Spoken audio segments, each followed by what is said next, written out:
அல்லாஹ்வின் அன்பும் அருளும் பக்கத்து ராஜா மதீனத்துல் வஸா நம் உயிரினும் உயிரான உயிரினும் மேலான முஹம்மது முஸ்தபா அஹ்மது முஜ்தபா ரசூலுல்லாஹி ஸல்லல்லாஹு அலைஹி வஸல்லம் அவர்கள் மீது அவர்களை அடியொட்டி வாழ்ந்து மறைத்து மறையாமல் இருக்கின்ற உத்தம சத்திய சஹாபாக்கள் தாபிஈன்கள் தபஅ தாபிஈன்கள் அக்தாபுகள் அவுலியாக்கள் குறிப்பாக இந்த ரமலான் மாதத்திலே பகலில் நோன்பு வைத்து இரவு தராவீஹ் தொழுகைக்காக தராவீஹ் தொழுகையிலே முழு குர்ஆனை கேட்க வேண்டும் என்று ஆர்வத்தோடு பல இடங்களிலிருந்து நடந்தும் வாகனித்தும் வருகை தந்து இமாம் ஜமாத்தோடு முழுமையாக தொழுது மன ஆறுதலோடு நிம்மதியோடு அமர்ந்திருக்கக்கூடிய தாய்மார்கள் சகோதரிகள் குறிப்பாக மாணவ கண்மணிகள் நம் அனைவர்களின் மீதும் அல்லாஹ்வின் அன்பும் அருளும் என்றென்றும் குறைவின்றி நிலவட்டுமாக. அல்லாஹ்வுடைய மகத்தான கிருபையால் இந்த ரமலான் மாதத்திலே தராவீஹ்க்கு பிறகு ஒரு சில நிமிடங்கள் மார்க்க விஷயங்களை குறித்த பல்வேறு விழிப்புணர்வுகளை நாம் பெற்று வருகிறோம். அந்த வரிசையிலே ஒரு முஸ்லிமாக பிறந்த ஒரு மனிதன், நபி ஸல்லல்லாஹு அலைஹி வஸல்லத்தை ஈமான் கொண்ட ஒரு மனிதன் தன் வாழ்க்கையில் கொள்ள வேண்டிய ஆசைகளில் மிக முக்கியமான ஆசை, என் வாழ்க்கையில ஒரு முறையாவது நான் ஹரம் ஷரீஃபுக்கு சென்று கஅபத்துல்லாஹை தவாப் செய்ய வேண்டும், அல்லாஹ்வுடைய இறையன்னமான காபாவை இந்த கண்களை கொண்டு நான் பார்க்க வேண்டும் என்ற ஆசை, நான் ஹஜ்ஜுக்கு செல்ல வேண்டும், நான் உம்ராவுக்கு செல்ல வேண்டும் என்கிற ஆசை உண்மையான ஈமான் கொண்ட தாய்மார்களாக இருந்தாலும் சரி, ஆண்களாக இருந்தாலும் சரி, எல்லோருக்கும் இருக்க வேண்டிய ஒரு ஈமானிய ஆசை. நான் வாழ்க்கையில் ஒரு முறையாவது நான் மக்கா நகருக்கு சென்று கஅபத்துல்லாஹை தவாப் செய்ய வேண்டும், ஹஜருல் அஸ்வத் கல்லை முத்தமிட வேண்டும், ஜம்சம் நீரை நேரடியாக பருக வேண்டும், நான் உம்ரா செய்ய வேண்டும் என்பது ஒரு முஃமினுக்கு இருக்க வேண்டிய அவசியமான ஆசை. அதனால்தான் பாட்டிலே போல் சொல்வார்கள், காண கண் கோடி வேண்டும் காபாவை, இந்த கஅபத்துல்லாஹை அல்லாஹ்வுடைய இறையன்னமான அந்த காபாவை காண்பதற்கு கோடி கண்கள் இருந்தாலும் அது நிகராகாது. அப்படிப்பட்ட ஒரு இன்பம் அல்லாஹ் தஆலா இந்த ரமலானிலே நாம் அல்லாஹ்விடத்திலே அதிகம் கையேந்தி அல்லாஹ்விடத்திலே கதற வேண்டும், யா அல்லாஹ் மௌத்துக்கு முன்னதாக ஹஜ் உம்ரா செய்யக்கூடிய நசீபை எங்களுக்கும் எங்கள் குடும்பத்தாருக்கும் தந்தருள் புரிவாயாக. நபி ஸல்லல்லாஹு அலைஹி வஸல்லம் அவர்கள் சொன்னார்கள், சாதாரண வாக்கியம் அல்ல, நாம நினைச்சாலும் போயிட முடியாது, அல்லாஹ் நம்மை அழைக்க வேண்டும், அல்லாஹ்வுடைய அழைப்பு இருக்க வேண்டும். நான் என் வாழ்க்கையில ஒரு உம்ரா செய்யக்கூடிய நசீப் அல்லாஹ் எனக்கு கொடுத்தான், ஆனா வாழ்க்கையில நான் எதிர்பார்க்கல, உம்ரா செய்வது எதிர்பார்க்கல, அதற்கான பொருளாதார சூழலும் என்கிட்ட கிடையாது. ஆனால் அல்லாஹ் தஆலா இந்த மார்க்க சேவையில இருந்த பரக்கத். ஒரு நாள் என் நண்பர் போன் அடிச்சாரு, நண்பா உனக்கு பாஸ்போர்ட் இருக்கான்னு கேட்டாரு. பாஸ்போர்ட் இருக்கு அப்படின்னு. உம்ராக்கு போறியான்னு கேட்டாரு. என்னப்பா சொல்ற, காமெடி பண்றியா என்ன வச்சு? இல்ல உம்ராவுக்கு நீ போறியா? நான் போறேன். எப்படி வேணாம்னு சொல்லுவோம். பார்த்தா உடனே பாஸ்போர்ட் அனுப்பி வச்சோம், உடனே இலவசமா டிக்கெட் போட்டு கொடுத்தாங்க. ஒரு 40 பேர் நீங்க என்ன செய்யுங்க, கைட் பண்ணுங்க, ஃப்ரீ, ஃபுல் ஃப்ரீ, உம்ராவுக்கு முழுசா ஃப்ரீ, தங்கறது ஃப்ரீ, சாப்பாடு ஃப்ரீ. மாஷா அல்லாஹ், இந்த தீனுடைய சிறுமத்தில் இருந்த பரக்கத்து 15 நாள் முழு இலவசமாக 40 பேருக்கு உம்ராவிலே வழிகாட்டி நானும் அமல் செய்கிற நசீபை பெற்றோம். எதற்கு சொல்ல வருகிறோம் என்றால், அல்லாஹ் நாடினால், அல்லாஹ் அழைத்து விட்டால் யாரும் தடுக்க முடியாது. ஹஜ் உம்ராவிற்கு அல்லாஹ் நாட வேண்டும். நம்ம முகலாய அரசர்களை கேள்விப்பட்டிருப்போம், அவுரங்கசீப் என்று, ஷாஜஹான் என்று, அவ்வளவு பெரிய அரசர்கள், இந்தியாவிலே பெரிய பணக்காரர்களாக இருந்தவர்கள் முகலாய அரசர்கள். ஆனால் அல்லாஹ் தஆலா ஒருவருக்கு கூட ஹஜ் நசீபாக்கலையா. பெரிய கோடீஸ்வரனாக இருந்தார்கள், இந்தியாவை ஆட்சி செய்தார்கள், ஆனால் ஒருவருக்கு கூட ஹஜ் நசீபாகவில்லை. காரணம் அல்லாஹ் அழைக்கவில்லை என்கிறார். அல்லாஹ் நம்மை அழைக்கணும். அல்லாஹ் தஆலா தன்னுடைய இறை இல்லத்தை காண்பதற்கு அல்லாஹ் நம்மை அழைக்க வேண்டும். அவன் அழைப்பை ஏற்கிற நசீபை அல்லாஹ் நம் ஒவ்வொருவருக்கும் தந்தருள் புரிவானாக. சாதாரணப்பட்ட வாக்கியம் அல்ல. நபி ஸல்லல்லாஹு அலைஹி வஸல்லம் அவர்கள் சொன்னார்கள், அல் ஹுஜ்ஜாஜ் வல் உம்மார், பேசிக்கிறேன், அல் ஹுஜ்ஜாஜ் வல் உம்மார், ஹஜ் செய்யக்கூடிய ஹாஜிகளும் உம்ரா செய்ய போறாங்களே இவங்க ரெண்டு பேரும், ஹஜ் செய்கின்ற ஹாஜிகளும் உம்ரா செய்யக்கூடியவர்களும் வஃதுல்லாஹ், அவர்கள் அல்லாஹ்வுடைய தூதுக்குழுக்கள், அல்லாஹ்வுடைய தூதுக்குழு, அல்லாஹ்வுடைய விருந்தாளி. நபி ஸல்லல்லாஹு அலைஹி வஸல்லம் சொன்னாங்க, இந்த ஆவு அஜாபா, இந்த ஆவு மனிதர் ஹஜ் செய்து விட்டார் என்றால், ஒருவர் உம்ரா செய்து விட்டார் என்றால், அல்லாஹ் அவர் துஆ செய்தால் கண்டிப்பாக பதிலளிப்பார். அவருடைய துஆ ஏற்றுக்கொள்ளப்படும் என்றார்கள் நபி ஸல்லல்லாஹு அலைஹி வஸல்லம். அது மட்டுமல்ல, நபி அவர்கள் சொன்னார்கள், வஇன் யஸ்தக்ஃபிரு கஃபர லஹும். அல்லாஹ்விடத்திலே ஹாஜிகளும் உம்ரா செய்தவர்களும் அல்லாஹ்விடத்திலே பாவ மன்னிப்பு கேட்டால் அல்லாஹ் அவர் பாவத்தை கண்டிப்பாக மன்னிப்பான் என்றார்கள் நபி ஸல்லல்லாஹு அலைஹி வஸல்லம். துஆ ஏற்றுக்கொள்ளப்படும். நாம் கையேந்தினால் அல்லாஹ் நம் துஆவை மறுக்க மாட்டான். அல்லாஹ்விடத்திலே பாவ மன்னிப்பு கேட்டால் அல்லாஹ் நம்மை மன்னிக்காமல் விட மாட்டான். யாருக்கு தெரியுமா? அவர் ஹாஜியாக இருந்தால், தன்னுடைய இறையில்லமான காபத்துல்லாஹ்வை உம்ரா செய்தவராக இருந்தால் அல்லாஹ் அவர் துஆ அங்கீகரிப்பட நபராக, அவர் பாவ மன்னிப்பு பெறக்கூடிய நபராக ஆகி விடுவார் என்று ஸல்லல்லாஹு அலைஹி வஸல்லம் சொன்னார். காபத்துல்லாஹ்வை காண்பது எவ்வளவு பெரிய பாக்கியம். ஸல்லல்லாஹு அலைஹி வஸல்லம் சொன்னாங்க, இன்ன லில்லாஹி ஃபீ குல்லி யௌமின் வ லைலத்தின். ஒவ்வொரு நாள் பகலும் இரவும் அல்லாஹ் தஆலா வானத்திலிருந்து மியாத்தோ ஐஸ்வரீன ரஹ்மா 120 ரஹ்மத்தை அல்லாஹ் இறக்குகிறான். வானத்திலிருந்து எத்தனை ரஹ்மத் இறங்குது? ஒவ்வொரு நாளும் பகலும் இரவும் 120 ரஹ்மத் இறங்குகிறது. அந்த 120 ரஹ்மத்திலே தன்ஸிலு அலா ஹாதல் பைத்தி, இந்த இறையில்லமான காபத்துல்லாஹ்வின் மீது அல்லாஹ்வுடைய 60 ரஹ்மத் இறங்குகிறதா. 60 ரஹ்மத் எங்க இறங்குகிறது? அல்லாஹ்வுடைய அந்த இறையில்லமான காபத்துல்லாஹ்வின் மீது, அதாவது 120 ரஹ்மத் அல்லாஹ்வுடைய காபத்துல்லாஹ்வின் மீது இறங்குகிறது. அந்த 120 ரஹ்மத்திலே இந்த காபத்துல்லாஹ்வை யாரெல்லாம் தவாஃப் செய்கிறார்களோ அவர்களுக்கு 60 ரஹ்மத் அவர் மீது பொழிகிறது. 120ல தவாஃப் செய்கிறவங்களுக்கு 60 ரஹ்மத். வ அர்மௌன லில் முஸல்லி, யாரெல்லாம் காபத்துல்லாஹ்வுக்கு அருகாமையிலே தொழுகிறார்களோ அவர்களுக்கு 40 ரஹ்மத் கொடுக்கப்படுகிறது. வ ஐஷுருன லில் நாஸரீன இலைஹா, அதுல 20 ரஹ்மத் யார் காபத்துல்லாஹ்வை தன் கண் கொண்டு பார்க்கிறாரோ அவருக்கு அல்லாஹ் தஆலா கொடுக்கிறான். அவன் ஒவ்வொரு நாளும் பகலும் இரவும் காபத்துல்லாஹ்வின் மீது 120 ரஹ்மத் இறங்குகிறது.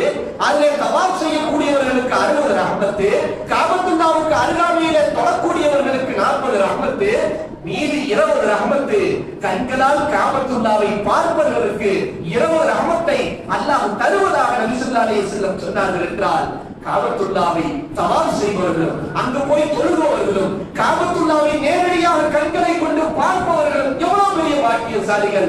அல்லாஹ் அந்த நசீபை நமக்கு தந்தருள் புரிவாராக.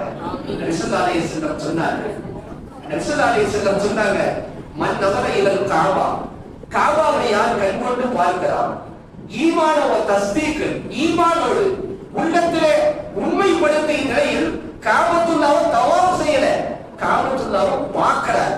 யார் பார்க்கிறாரோ தஹாத்தத்து ருலூபு, அவருடைய பாவங்கள் எல்லாம் உதிர்ந்து விடும். அவருடைய பாவங்கள் உதிர்ந்து விடும். எப்படி தெரியுமா? ஒரு மரத்திலிருந்து இலைகள் உதிர்வதை போன்று காபத்துல்லாஹ்வை கண்கொண்டு பார்ப்பவருடைய பாவங்கள் உதிர்ந்து விடும் என்றார் நபி ஸல்லல்லாஹு அலைஹி வஸல்லம். சில விஷயங்களை பார்த்தாலே இபாதத், சில விஷயங்களை பார்த்தாலே இபாதத். குர்ஆனை பார்ப்பது இபாதத். நம்முடைய பெற்றோர்கள், நம்மை பெற்றெடுத்த தாய் தந்தையர்களை அன்பான பாசமான பார்வையாக பார்த்தாலே அது இபாதத்.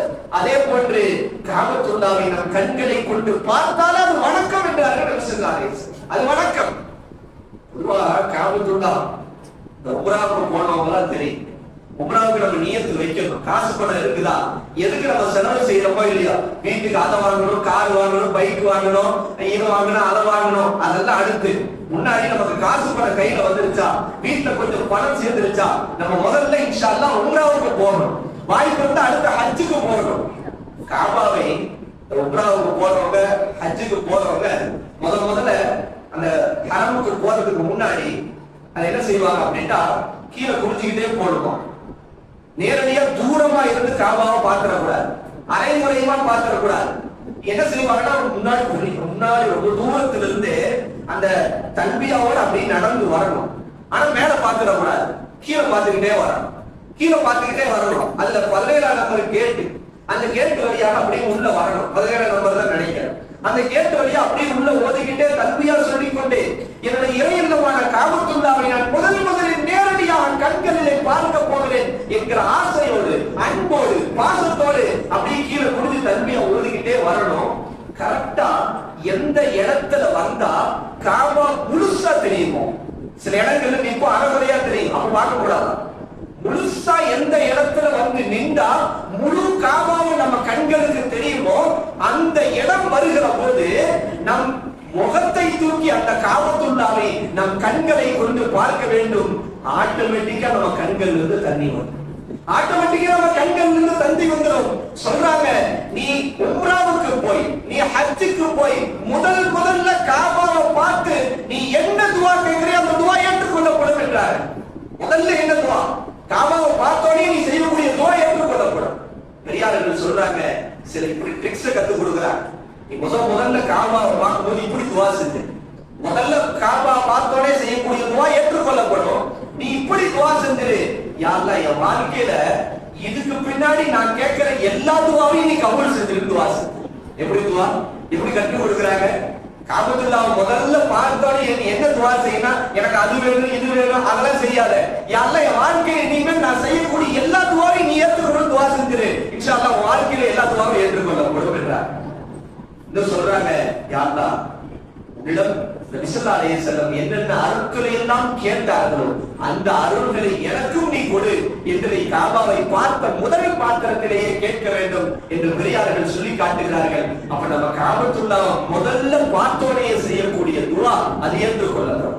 சரி, காபத்துல்லாஹ்வுக்குள்ள வந்துட்டோம், தவாஃப் செய்யணும். அதிகமான முறையிலே தவாஃப் செய்ய வேண்டும். எவ்வளவுக்கு எவ்வளவு நம்ம அதிகமா தவாஃப் செய்யறோமோ அவ்வளவுக்கு எவ்வளவு வாக்கியம். தவாஃப் செய்கிற போது 7 முறை அந்த காபாவை சுற்றினால் ஒரு தவாஃப். அந்த 7 முறை சுற்றுகிற போது அல்லாஹ் அதுல நிறைய வாக்கியத்தை வச்சிருக்கான். இதெல்லாம் நான் உங்களுக்கு சொல்றேன். இன்ஷா அல்லாஹ் நீங்க தான் உம்ராக்கு போனா இன்ஷா அல்லாஹ் இதெல்லாம் நீங்க பாப்பீங்க. அல்லாஹ் நமக்கு நசீப தரணும் இன்ஷா அல்லாஹ். ஹஜ்ருல் அஸ்வதுடைய கல், அல்லாஹ் தஆலா அந்த கல்லுக்கு பேரு கருப்பு கல். ஆனா ஹதீஸ்ல வருது, நஸரல் ஹஜ்ருல் அஸ்வது மினல் ஜன்னதி வ ஹுவ அஷத்து பயானம் மினல் லபன். லபன் ஹஜ்ருல் அஸ்வத் கல்லு சொர்க்கத்துல இருந்து அல்லாஹ் இறக்கும் போது அது பாலை விட வெள்ளையா இருந்துச்சு. பாலை விட வெள்ளையா இருந்துச்சு ஹஜ்ருல் அஸ்வத். அப்ப ஏன் அந்த கல்லு கருப்பாச்சுன்னு கேட்டா, இந்த மனிதர்கள், ஆதமுடைய மனிதன் அதை தொட தொட தொட இவனுடைய பாவத்தின் காரணமாக அந்த கல் பாலை விட வெண்மையாக இருந்தாலும் இந்த பாவத்தை மனிதன் அதை தொடுவதனால் அது கருப்பாகி விட்டது என்றார்கள் நபி ஸல்லல்லாஹு அலைஹி வஸல்லம். ஆனா அந்த ஹஜ்ருல் அஸ்வத் கல்ல தொடர்றதுக்கு அல்லாஹு அக்பர் இதெல்லாம் உண்மையான உடம்புல பெரிய குவத்துகள் நசுக்கி அப்படியே பஞ்சர் ஆக்கிடுவான். அவ்வளவு போட்டியாக இருக்கும் அந்த ஹஜ்ருல் அஸ்வத் கல்ல முத்தம் பெறுறது. ஏன் தெரியுமா? ஏன் அவ்வளவு போட்டி போடுறாங்க? உம்ராக்கு போனவங்க எப்படியாவது நான் உம்ரா விட்டு போறதுக்கு முன்னாடி, இந்த மக்காவை விட்டு போறதுக்கு முன்னாடி ஒரு முறையாவது நான் ஹஜ்ருல் அஸ்வத் கல்ல முத்தம் விடாம நான் போக மாட்டேன்னு எத்தனையோ பேர் வருந்து கட்டிட்டு நிக்கிறத நம்ம பார்க்கிறோம். பெண்கள் எத்தனையோ பேர் அந்த கூட்டத்துல நான் முத்தமிட்டே ஆகுவேன் என்று நாம் நிற்பதை பார்க்கிறோம். காரணம் என்ன தெரியுமா? நபி ஸல்லல்லாஹு அலைஹி வஸல்லம் சொன்னாங்க, ஹஜ்ருல் அஸ்வத் கல் இருக்கிறதே, அல்லாஹ் தஆலா கியாமத் நாளிலே அந்த கல்லுக்கு அல்லாஹ் 2 கண்களை கொடுப்பான். 2 கண்களை அல்லாஹ் ஹஜ்ருல் அஸ்வத் கல்லுக்கு கொடுப்பானா. அந்த கண்ணை கொண்டு அந்த கல்லு பார்க்குமா? அந்த கல்லை கொண்ட அந்த அது மாதிரி அல்லாஹ் தஆலா அந்த ஹஜ்ருல் அஸ்வத் கல்லுக்கு அல்லாஹ் தஆலா நாவை கொடுப்பான். அந்த நாவை கொண்டு அது பேசுமா, அல்லாஹ்விடத்திலே பேசுமா. யாரெல்லாம் ஹஜ்ருல் அஸ்வத் கல்லை தொட்டு முத்தமிட்டார்களோ அவர்களுக்கு நாளை மறுமையில் அந்த கல் சாட்சி சொல்லும் என்றார்கள் நபி ஸல்லல்லாஹு அலைஹி வஸல்லம். அந்த கல் சாட்சி சொல்லும், இவன் உம்ராவுக்கு வந்தா, இவன் ஹஜ்ஜுக்கு வந்தா, என்ன தொட்டு என்ன செஞ்சான், துஆ செஞ்சான் என்று அந்த கல் நமக்காக சாட்சி சொல்லுமா. அந்த கல் நமக்கு சாட்சி சொல்வதற்காக அந்த கல்லை முத்தமிட வேண்டும் என்பதற்காக போட்டி போட்டுக்கொண்டு ஹஜ்ருல் அஸ்வத் கல்லை முத்தமிடுவதற்கு நிற்பதை பார்க்கிறோம். அல்லாஹ் தஆலா நமக்கு வாழ்க்கையில ஹஜ்ருல் அஸ்வத் கல்லை முத்தமிடுகிற நசீபை அல்லாஹ் தருவானா. அதுக்கு அடுத்து ருக்குனுல் யமானின் ஒரு மூலை, காபத்துல்லாஹ்வுக்கு 4 மூலை, அது ஒரு மூலை ஹஜ்ருல் அஸ்வத் கல்லு, இன்னொரு மூலை வந்து ருக்குனுல் யமானின்னு சொல்லுவாங்க. ருக்குனுல் யமானி தவாஃப் செய்யும் போது என்ன செய்யணும் அப்படின்னா, அந்த ருக்குனுல் யமானின்ற மூலை வரும்போது என்ன செய்யணும்னா 2 கைகளை ஒண்ணு அதை தொடணும், அந்த மூலையை தொடணும். அப்படி தொட முடியல, கூட்டமா இருந்துச்சுன்னா அந்த மூலையை நோக்கி செய்களையாவது செய்யணும். இப்படி செய்கலை செய்யணும், கை தூக்கி என்ன செய்யணும், செய்கலை செய்யணும். நபி ஸல்லல்லாஹு அலைஹி வஸல்லம் சொன்னாங்க, அந்த 4 மூலையில ருக்குனுல் யமானின்ற மூலை இருக்குல்ல, மக்களபிஹி சபோன மலக்கன், அல்லாஹ் தஆலா அந்த இடத்துல எத்தனை மலக்குமார் நீங்க நியமிச்சிருக்கானா, அந்த ருக்குனுல் யமானின்ற இடத்துல 70 மலக்குமார்கள் நிக்கிறாங்க. 70 மலக்குமார்களை அல்லாஹ் நியமித்து வைத்திருக்கிறார். ரசூல் ஸல்லல்லாஹு அலைஹி வஸல்லம் அந்த ருக்குனுல் யமானின்ற மூலை வரும்போது இப்படி துஆ செய்ய சொல்லி கற்றுக் கொடுத்திருக்காங்க. என்ன துஆ? அல்லாஹும்ம யா அல்லாஹ் இன்னி அஸ்அலுக, உன்னிடத்திலே கேட்கிறேன், அல் அஃவ மன்னிப்பை கேட்கிறேன், வல் ஆஃபியத ஆரோக்கியத்தை கேட்கிறேன், ஃபித் துன்யா வல் ஆகிரா இம்மையிலும் மறுமையிலும், ரப்பனா ஆத்தினா ஃபித் துன்யா ஹஸனா வ ஃபில் ஆகிரத்தி ஹஸனா என்ற இந்த துஆவை அந்த ருக்குனுல் யமானியை கிராஸ் பண்ணும்போது இந்த துஆவை செய்தால் அந்த 70 மலக்குமார்கள் நம்ம துஆவுக்கு ஆமீன் சொல்லுவாங்க. 70 மலக்குமார்கள் ஆமீன் சொல்லுவாங்க. நம்ம ஆமீன் சொல்றதுக்கு நம்ம துஆவுக்கு மலக்குமார்கள் ஆமீன் சொன்னாங்கன்னா அது எவ்வளவு பெரிய நசீப். அப்ப ருக்குனுல் யமானி வரக்கூடிய இடத்திலே அல்லாஹும்ம இன்னி அஸ்அலுக்கல் அஃவ வல் ஆஃபியா ஃபித் துன்யா வல் ஆகிரா ரப்பனா ஆத்தினா ஃபித் துன்யா ஹஸனா வ ஃபில் ஆகிரத்தி ஹஸனா என்று துஆ செய்தால் அங்க இருக்கிற 70 மலக்குமார்களும் ஆமீன் சொல்வாங்க. அல்லாஹ் ருக்குனுல் யமானி இடத்திலே இந்த துஆவை கேட்கிற நசீபை அல்லாஹ் உங்களுக்கு எனக்கும் தந்தல் புரிவானாக. அடுத்து இந்த தவாப் செய்யும் போது ஒரு இடம் வருது. அந்த இடத்துக்கு பேரு முல்தஸிம் இடம். நீங்க நோட் பண்ணிக்கணும், மனசுல வச்சுக்கணும். அந்த இடத்துக்கு பேர் என்னது? முல்தஸிம். முல்தஸிம்ன்ற இடம் எங்க இருக்குன்னா ஹஜர் அஸ்வத் கல்லுக்கும் காபாவுடைய வாசல் வரை உள்ள இடத்துக்கு பேர் என்னது? ஹஜர் அஸ்வத் கல்லுக்கும் காபாவுடைய கதவு இருக்கும் பாருங்க, அதுக்கு இடைப்பட்ட இடத்துக்கு பேரு முல்தஸிம்.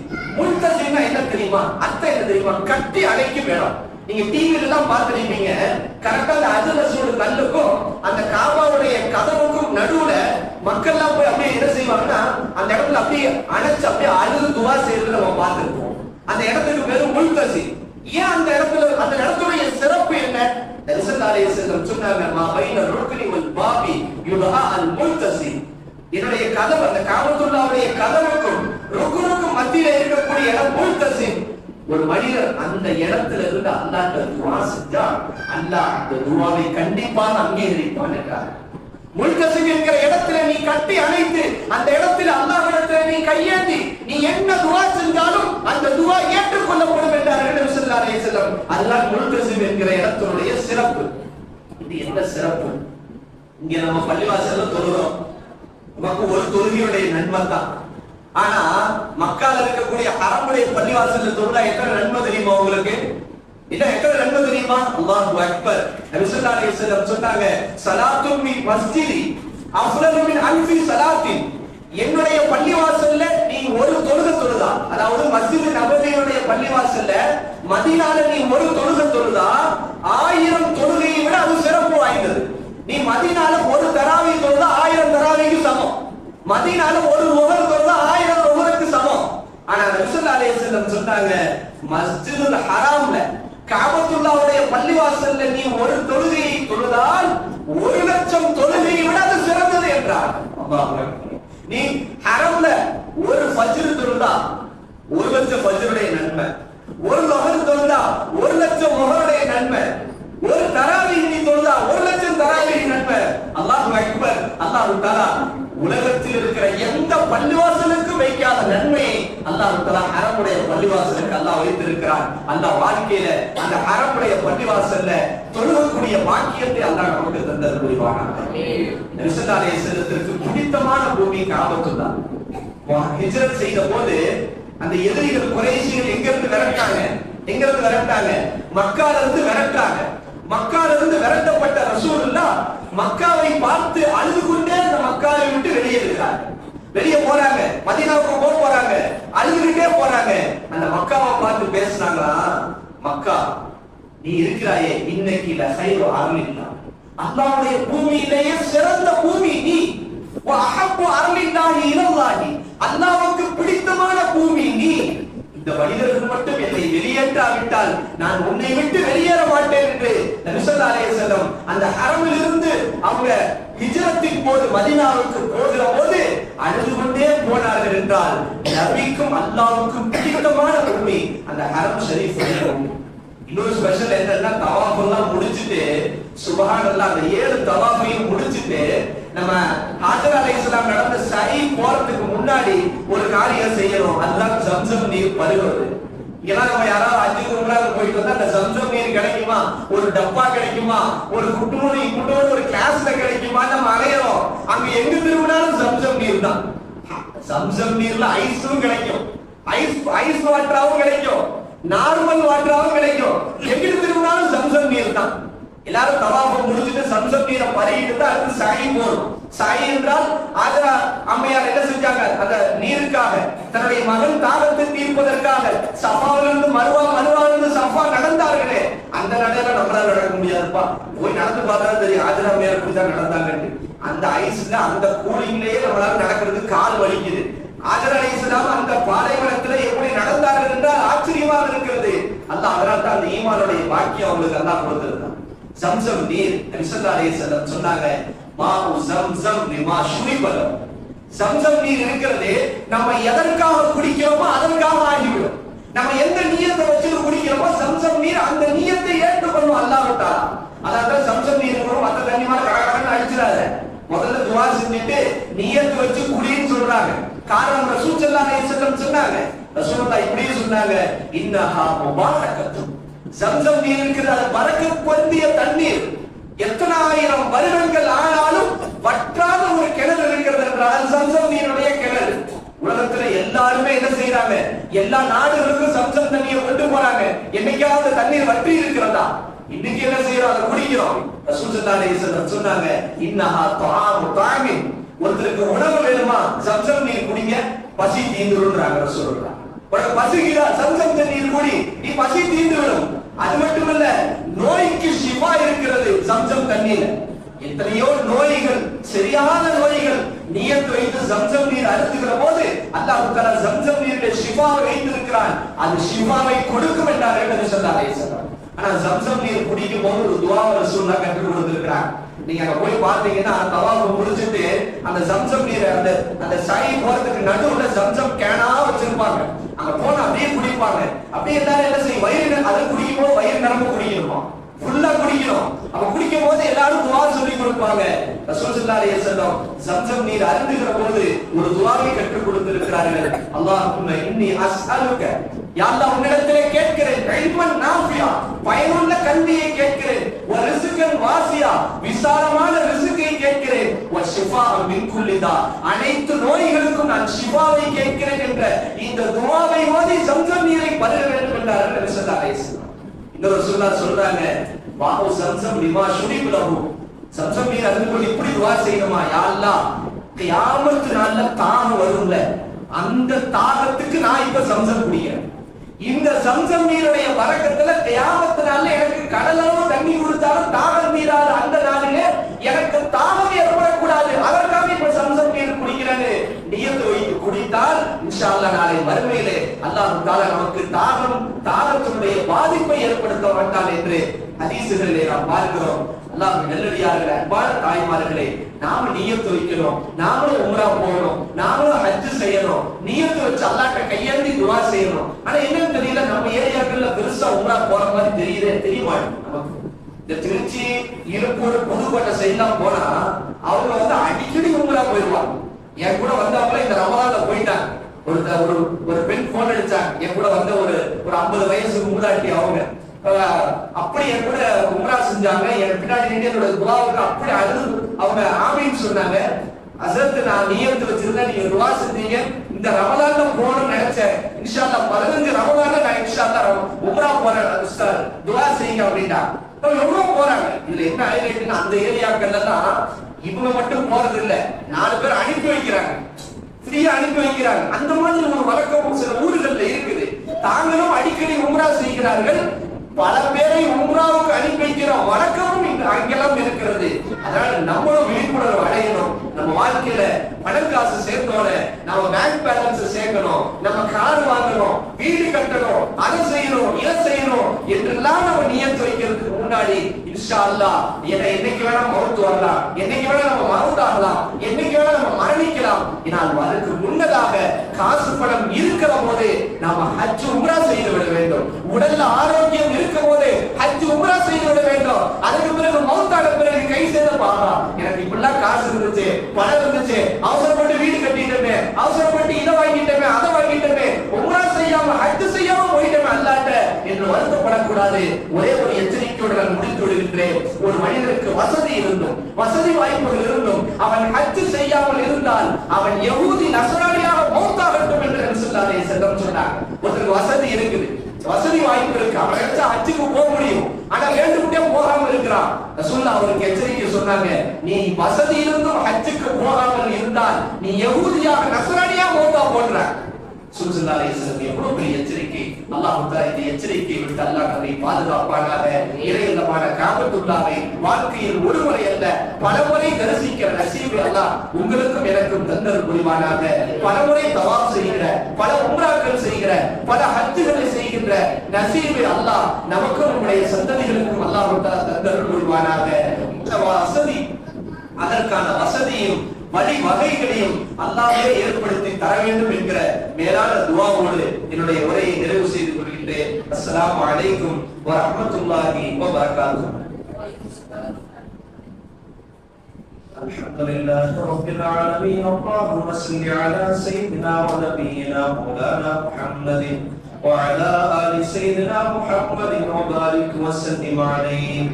ربنا ظلمنا أنفسنا وإن لم تغفر لنا وترحمنا لنكونن من الخاسرين. اللهم إنك عفو كريم تحب العفو فاعف عنا يا كريم يا رحيم يا الله. யா அல்லாஹ், நாங்கள் தெரிந்தும் தெரியாமலும் அறிந்தும் அறியாமலும் வெளிப்படையாக ரகசியமாக தனியாக கூட்டாக செய்த அனைத்து சிறிய பெரிய பாவங்களை மன்னித்து ரஹ்மானே.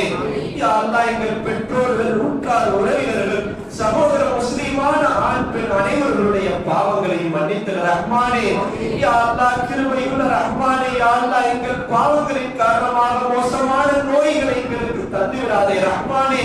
யா அல்லாஹ், எங்கள் பாவங்களின் காரணமாக பலா முசீபத்துகளை எங்களுக்கு தந்துவிடாதே ரஹ்மானே. யா அல்லாஹ், எங்கள் பாவங்களின் காரணமாக ஆக்சிடென்ட் போன்ற மோசமான மரணங்களை எங்களுக்கு தந்துவிடாதே ரஹ்மானே. யா அல்லாஹ், எங்கள் பாவங்களை மன்னித்து அன்றிலிருந்த பாவங்களாக பாவமற்றவர்களாக ஆக்கிட ரஹ்மானே. யா அல்லாஹ், வாழ்க்கையில ஒரு முறையாவது உன்னுடைய காபத்துல்லாஹை இந்த கண் கொண்டு பார்க்கிற நசீபை தந்திட ரஹ்மானே. யா அல்லாஹ், நாங்கள் ஏழைகள், ஃபகீர்கள், எங்களுக்கு வசதி வாய்ப்புகள் இல்லை யா அல்லாஹ், ஆனால் ஆசை இருக்கிறது. யா அல்லாஹ், நீ நினைத்தால் எங்களை உன்னுடைய ஹரமுக்கு அழைத்து விட முடியும் ரஹ்மானே. யா அல்லாஹ், குடும்பத்தோட ஹஜ் உம்ரா செய்கிற நசீபை தந்திட ரஹ்மானே. யா அல்லாஹ், ஹஜ்ருல் அஸ்வத் கல்லை முத்தமிடுகிற நசீபை தந்திட ரஹ்மானே. யா அல்லாஹ், ருக்குனுல் யமானியிலே துஆ செய்யக்கூடிய நசீபை தந்திட ரஹ்மானே. யா அல்லாஹ், ஜம்ஸம் நீரை பருகக்கூடிய நசீபை தந்திட ரஹ்மானே. யா அல்லாஹ், ஹாஜரா அம்மையார் அந்த ஜம்ஸம் அந்த தண்ணி தாகத்தை தீர்ப்பதற்காக அவர்கள் நடந்த அந்த சஹி என்கிற இடத்திலே நாங்களும் நடப்பதற்கு அருள் புரிந்திட ரஹ்மானே. யா அல்லாஹ், எங்களுடைய வாழ்க்கையிலே நாங்கள் ஏதேனும் பாவங்கள் செய்திருந்தால் அந்த பாவத்தை எங்களுக்கு மன்னித்து தந்திரு ரஹ்மானே.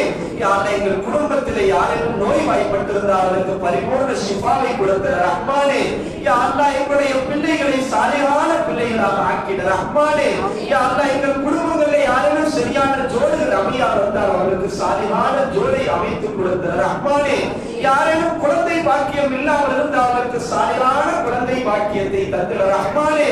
யா அல்லாஹ், யாரேனும் குழந்தையை சுமந்து கொண்டிருந்தால் அவர்களுக்கு சுக பிரசவத்தை நசீபாக்கிட ரஹ்மானே. ஆபரேஷனுடைய சிரமங்களை விட்டு பாதுகாத்திட ரஹ்மானே. யா அல்லாஹ், தாயின் சேயின் நலமுடன் பிரசவிக்கிற நசீபை தந்திட ரஹ்மானே. யா அல்லாஹ், கணவன்மார்களுக்கு நல்ல ஆரோக்கியத்தையும் நீண்ட ஆயுளையும் தந்திட ரஹ்மானே. யா அல்லாஹ், எங்களுடைய குடும்பங்களிலே கணவன் மனைவிக்கு மத்தியில் பிரியத்தையும் பாசத்தையும் தந்திட ரஹ்மானே. மாமியார் மருமகளுக்கு மத்தியில் ஒற்றுமையை தந்திட ரஹ்மானே. யா அல்லாஹ், நல்ல மழையை தந்திட ரஹ்மானே. யா அல்லாஹ், கடன் தொல்லையை விட்டு பாதுகாத்திட ரஹ்மானே. வட்டியை விட்டு பாதுகாத்திட ரஹ்மானே. யா அல்லாஹ், ரமலான் இன்னும் எங்களை விட்டு பிரிய இருக்கிறது ரஹ்மானே. மீதம் ஒன்றான நாட்களிலே ஒழுங்காக இபாதத் செய்யக்கூடிய நசீபை தந்திட ரஹ்மானே. யா அல்லாஹ், அசட்டையாக இருப்பதை விட்டு பாதுகாத்திட ரஹ்மானே. யா அல்லாஹ், யாரெல்லாம் எங்கள் குடும்பத்திலே மரணித்திருக்கிறாருடைய கபரை சோழன் பூஞ்சோலையாக ஆக்கிட ரஹ்மானே. யா அல்லாஹ், அமீர் அலிஜாவுடைய கபரை சோழன் பூஞ்சோலையாக ஆக்கிட ரஹ்மானே. யா அல்லாஹ், அமீர் அலிஜாவுடைய குடும்பத்தார்கள், இங்கு வருகை கொண்டிருக்கக்கூடிய அத்தனை தாய்மார்களுடைய குடும்பத்தார்களும் ஆஃபியத்தையும் சலாமத்தையும் பரக்கத்தையும் மன நிம்மதியும் தந்திட ரஹ்மானே. யா அல்லாஹ், கடைசி நேரத்திலே கலிமா லா இலாஹ இல்லல்லாஹ் முஹம்மது ரசூலுல்லாஹ் என்ற கலிமாவோடு ரூஹ் பிரிகிற நசீபை தந்திட ரஹ்மானே.